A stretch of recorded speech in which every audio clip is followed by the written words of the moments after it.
When Winston Churchill said that Adolf Hitler was a threat, people mocked him.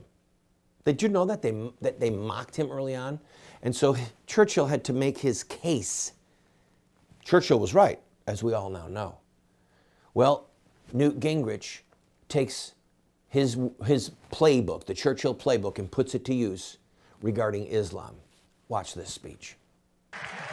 Now, I think you misunderstood one paragraph that Ted Cruz, who was a superb orator, said. And I just want to point it out to you. Ted Cruz said, you can vote your conscience for anyone who will uphold the Constitution. In this election, there is only one candidate who will uphold the Constitution.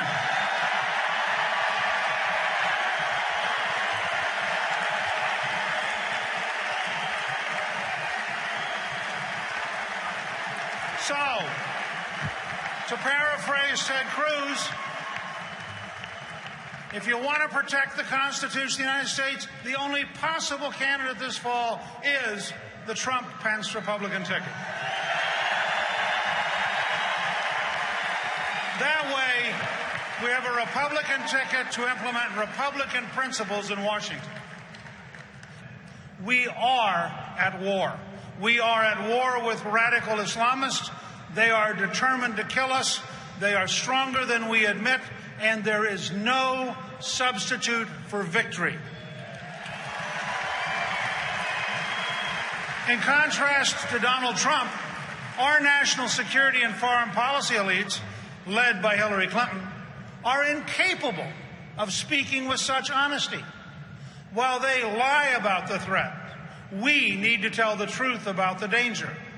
If our enemies had their way, not a single woman in this room could define her future. If our enemies had their way, gays, lesbians, and transgender citizens would be put to death as they are today in the Islamic State in Iran. If our enemies had their way, every person on earth would be subject to conversion by the sword and to a cruel and violent system of law. There would be no individual liberty. There would be no equality. There would be no freedom. If you doubt we are at war, if you doubt that this threat is as real as I say, let me refresh your memory. On Monday, an Afghan refugee in Germany used an axe and knives to slash and wound train passengers while shouting, Allahu Akbar.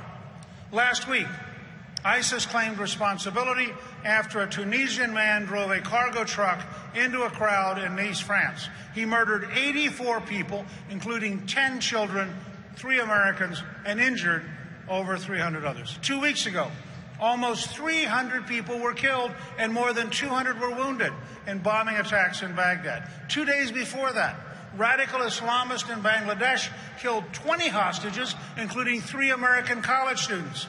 A few days before that, at the Istanbul airport in Turkey, ISIS attackers armed with guns and bombs killed 44 people and injured hundreds more.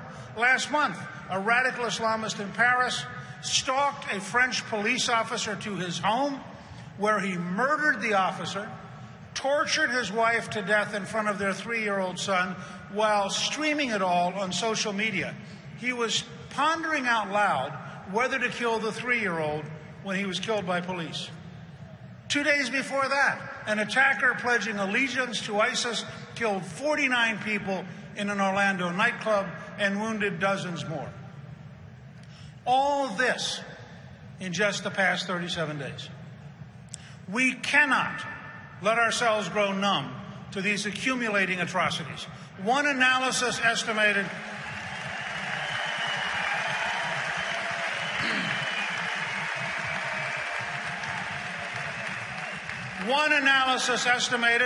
that since January of 2015, some 30,000 people have been killed at the hands of terrorists.